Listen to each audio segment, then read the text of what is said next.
Savoir bien défendre ses idées, savoir exprimer son opinion avec du vocabulaire de qualité et des mots soutenus, c'est une compétence indispensable. On doit exprimer son opinion au quotidien, dans sa vie perso comme au travail.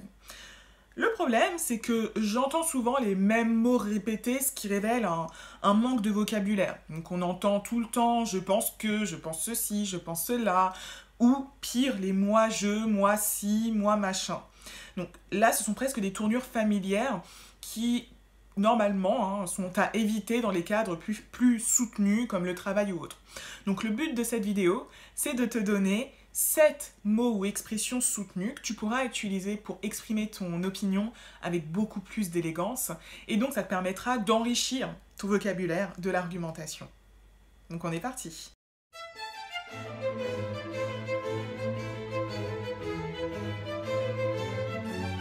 Avant de nous lancer dans cette vidéo, je te rappelle que je donne une masterclass gratuite le mercredi 26 janvier 2022 à 19h heure de Paris. Et le thème de cette masterclass, c'est bien s'exprimer en 2022, le plan d'action pour que tu améliores vraiment ton expression cette année. Donc pour t'inscrire, le lien est dans la barre de description sous cette vidéo YouTube et tu peux t'inscrire jusqu'au 25 janvier, après il sera trop tard. Donc maintenant on est vraiment parti pour la vidéo et pour la première catégorie de mots. En effet, dans cette vidéo, je vais te donner 7 mots, 7 expressions, mais divisées en 2 catégories. Et la première catégorie de mots, ce sont des expressions d'introduction. Donc des expressions pour introduire tes idées. La première que j'aime bien, je préfère à l'écrit, mais elle peut aussi s'utiliser à l'oral dans des cadres soutenus, c'est « quant à moi ». Donc quant à moi, ça permet vraiment de mettre en avant ton avis. Ce qu'il est important avec le vocabulaire, souvenez-vous, c'est pas seulement de connaître le mot, mais de savoir comment l'utiliser. On veut du vocabulaire qualitatif. Donc, quant à moi, ça permet de mettre en avant ton avis et donc de te mettre en avant. Et c'est un synonyme de « en ce qui me concerne »,« à mon point de vue », c'est un synonyme. Et après, ce qui est bien, en fait, quand on utilise « quant à moi », c'est notamment de l'utiliser quand plusieurs avis ont été donnés. Donc, imaginons que dans une phrase, je sais pas, dans un propos plutôt, tu dises ce département pense ceci, cela, mon collègue a évoqué cette idée-là, quant à moi, je pense, ou quant à moi, j'estime que, etc.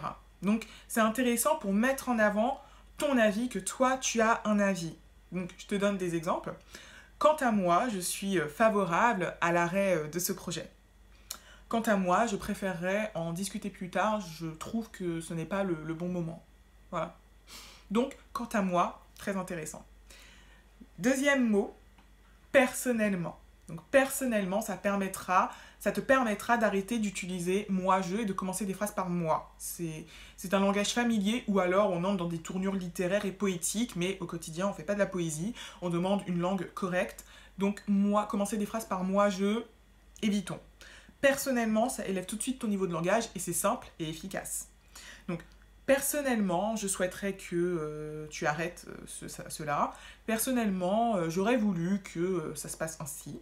Voilà. Donc, personnellement est très intéressant. C'est un synonyme de « à mon avis »,« pour ma part aussi »,« selon moi ». Donc, personnellement, il faut en abuser. Il est vraiment très pratique. Troisième. Le troisième, c'est « à ma connaissance ». Donc là, c'est une locution. « À ma connaissance ». Donc, à ma connaissance, je l'aime beaucoup parce qu'il apporte une nuance dans l'expression de ton idée, ce qui montre vraiment que tu as un vocabulaire riche.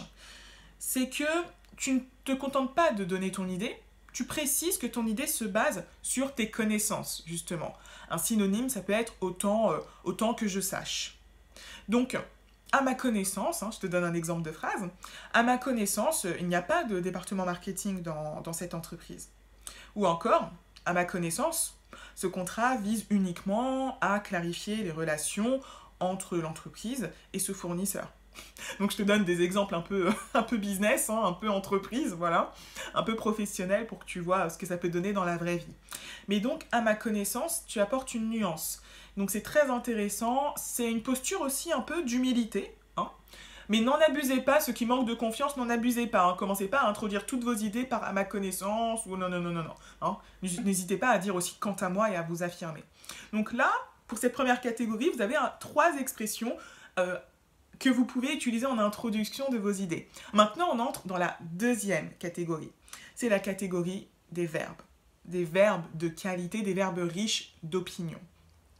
Souvenez-vous qu'une des bases du vocabulaire qualitatif, c'est d'avoir des phrases avec des mots riches. La structure de base de la phrase, c'est la structure SVC, sujet, verbe, complément. Donc le verbe, c'est le cœur de la phrase en français, et plus il est riche, c'est-à-dire qu'il a un sens précis et adapté au contexte, plus votre phrase sera de qualité et plus vous allez élever votre niveau de langage. Souvenez-vous aussi que le verbe penser, c'est un peu le verbe passe-partout de l'argumentation. Et justement, quand on veut enrichir son vocabulaire, on va éviter de trop utiliser les verbes passe-partout. Donc être, avoir, dire et penser, c'est le verbe passe-partout des idées de l'argumentation, donc on ne va pas l'utiliser tout le temps. On ne va pas arrêter de l'utiliser, ne déconnons pas, mais on va l'utiliser avec parcimonie. Donc, la quatrième expression que je vous propose, c'est j'estime. J'estime, le verbe estimer donc, moi je trouve que c'est un des verbes les plus simples qui permet de remplacer je pense. Donc c'est vraiment une alternative très, très pratique. Donc il peut être suivi soit d'un infinitif, soit de que. Donc je vous donne un exemple. J'estime que nous avons atteint nos objectifs cette année. J'estime que nous pouvons être fiers de nous. Voilà. Autre option, j'estime avoir acheté ce dont j'avais besoin aujourd'hui. Je n'ai pas besoin de plus. Ou j'estime avoir atteint mes objectifs cette année. Donc, ça vous permet aussi d'avoir différentes structures de phrases. Et donc, vous avez vu que on sort de la structure de phrase « moi je dis que »,« moi je pense que ». On élève un peu le niveau de langage. Donc, souvenez-vous que la qualité de votre langue dépend de la qualité de vos phrases. Donc, c'est pour ça qu'il faut maîtriser la langue française. Le cinquième mot que je vous propose, un peu dans la lignée de j'estime, c'est je considère que. Donc j'aime bien. Il est là pour le coup, je considère que. Il y a quelque chose d'un peu pompeux. On élève le niveau de langage très clairement. Je considère qu'il est essentiel de prendre soin de sa santé mentale, surtout dans la période actuelle. Je considère que ma tâche est terminée. Je considère qu'en tant que directrice de l'école d'expression, il est de mon devoir de créer aussi du contenu gratuit sur YouTube, notamment pour ceux qui ne pourront pas s'inscrire au sein de l'école d'expression. Donc, je considère que, toujours très utile, très élégant aussi. Donc, la 6e expression, j'ai du mal à compter avec les doigts, la 6e expression, je l'aime beaucoup, beaucoup, beaucoup. C'est totalement dans mon style d'expression, c'est « il est nécessaire de ». J'aime beaucoup. Donc là, c'est une tournure impersonnelle. C'est étrange. Vous pouvez vous dire, mais je donne mon avis, Jennifer. Pourquoi je commence ma phrase par « il » ? Eh bien, c'est très intéressant. Il est nécessaire de, déjà, c'est plus élégant que il faut faire ceci, il faut faire cela. Il est nécessaire de, déjà, c'est beaucoup plus élégant et on élève le niveau de langage. Mais surtout, ça permet de transformer ton avis en argument d'autorité. Parce que oui, quand tu dis, par exemple, il est nécessaire d'arrêter ce projet pour la survie de l'entreprise, tu ne dis pas, je pense qu'il faut arrêter ce projet. Tu te dis, il est nécessaire. C'est toi qui penses qu'il est nécessaire de faire cela. Mais dans la formulation, tu transmets cette idée comme si c'était une nécessité un peu universelle qui dépasse ton propre avis. Donc c'est aussi avec ce genre de vocabulaire qu'en termes d'argumentation, tu peux montrer ton assurance. Quand tu dis « il est nécessaire de », il faut savoir assumer ce qu'on dit. Il faut être sûr de soi. Et donc le vocabulaire est aussi un signe de ta confiance, de ton niveau d'estime de toi-même, d'estime de soi et de confiance en soi aussi. Donc ça, c'est très important. Un autre exemple avec « il est nécessaire de », il est nécessaire de clarifier ses idées pour bien s'exprimer. Il est nécessaire d'utiliser un vocabulaire précis et de qualité pour élever son niveau de langage. Il est nécessaire d'éviter les verbes passe-partout pour élever son niveau de langage et enrichir son vocabulaire. Donc tu as vu les différents types de tournures de phrases, je te donne vraiment ça pour que tu puisses ensuite les utiliser dans ta vraie vie au quotidien. Donc il est nécessaire de, j'adore, j'adore, j'adore, j'adore. Et la 7e, c'est je m'interroge sur, et c'est extrêmement important, écoute-moi bien. Il faut aussi utiliser des verbes qui montrent ton rapport à tes idées. C'est là que tu pourras vraiment être très fin et très riche en termes de vocabulaire. Donc parfois tu penses quelque chose, verbe passe-partout, mais tu penses avec un doute. Donc, je m'interroge, ou je me demande si, hein, c'est un synonyme, ça te permettra d'expliquer à la personne.